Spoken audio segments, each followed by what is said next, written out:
નમસ્કાર મિત્રો, વોટ ગુજરાતી સમાચાર ટીવી યુટ્યુબ ચેનલમાં આપનું હાર્દિક સ્વાગત છે। મિત્રો, દેશ અને દુનિયાભરના તમામ તાજા સમાચાર સૌથી પહેલા જોવા માટે અત્યારે જ સબસ્ક્રાઇબ કરી લેજો। મિત્રો, અત્યારે હાલના સૌથી મોટા દુઃખદ સમાચાર સામે આવ્યા છે। મિત્રો, વાત કરીએ તો અત્યારે નડિયાદ હાઈવે પર ભયાનક અકસ્માતમાં 5 થી વધુ લોકોના મોત, ટ્રેલરની પાછળ કાર ઘૂસી, હાઈવે પર લાશોના ઢગલા। મળતી માહિતી મુજબ આપણે જણાવી દઈએ કે નડિયાદ પાસે ટ્રેલરની પાછળ કાર ઘૂસી જતા ગમખ્વાર અકસ્માત સર્જાયો છે। મિત્રો, કાર વડોદરાની અમદાવાદ જઈ રહી હતી તે સમયે અકસ્માત સર્જાતા 5 થી વધુ લોકોના ઘટના સ્થળે જ મોત નીપજ્યા છે।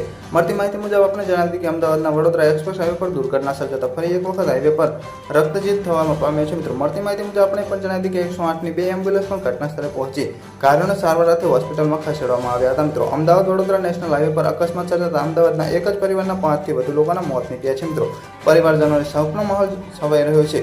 મળતી માહિતી મુજબ આપણે પણ જણાવી દઈએ કે ત્યારે અકસ્માત સર્જાયો હોવાની જાણ એક્સપ્રેસ હાઈવેની પેટ્રોલિયમ ટીમને થતાં પેટ્રોલિયમ ટીમ પણ તાત્કાલિક ઘટના સ્થળે પહોંચી હતી, તેમજ 108ની એમ્બ્યુલન્સ પણ ઘટના સ્થળે પહોંચી ઘાયલોને સારવાર અર્થે હોસ્પિટલમાં ખસેડવામાં આવ્યા હતા। મિત્રો, પલ પલની માહિતી વિડીયો મળતી છે, વિડીયોમાં તો લાઈક, ચેનલ સબસ્ક્રાઈબ કરવાનું ભૂલતા નહીં।